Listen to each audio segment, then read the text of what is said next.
গ্রামে এক বোকাশোকা ছেলে ছিল। সকলেই তাকে জোলা বলে ডাকত, কারণ তার বুদ্ধিজ্ঞান খুবই কম ছিল। একদিন সে কাঁচি নিয়ে মাঠে যায় ধান কাটার জন্য।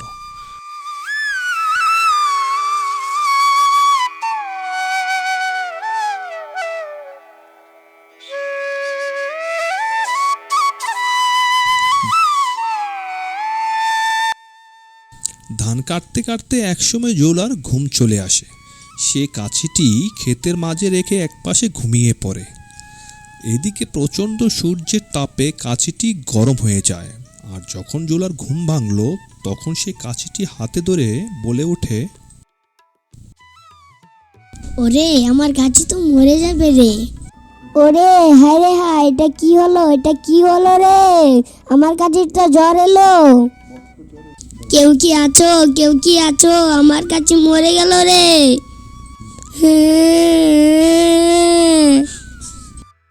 পাশেই গাছের নিচে বসেছিল এক চাষি। জোলার কথা শুনে সে জোলার কাছে আসে, আর তখন সে তাকে বলে, কে কে কে রে ওখানে? কি রে জোলা, কাঁদছিস কেন? ও আচ্ছা আচ্ছা, ওকে জলে ডুবিয়ে রাখ, জ্বর এমনিতেই সেরে যাবে।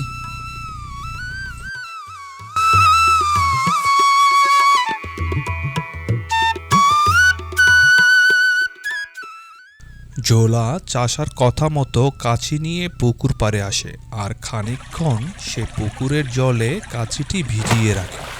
খানিক বাদে জলে কাছিটি ঠান্ডা হয়ে আসলে জোলা অনেক খুশি হয়ে যায়, আর আনন্দে সে বাড়ি ফিরতে থাকে।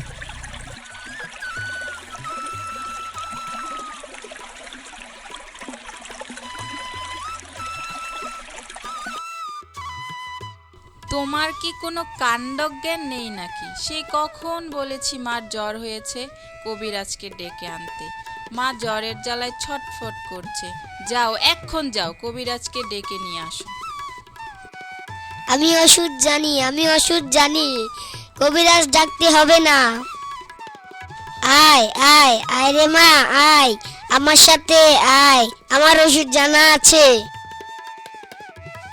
দাঁড়া দাঁড়া দাঁড়া, এই তো তোর জ্বর কমে যাচ্ছে, একটু সহ্য কর। ও আল্লাহ রে, আমার মার কি হলো রে? কেউ কি আছো? আমার মা মরে গেল রে।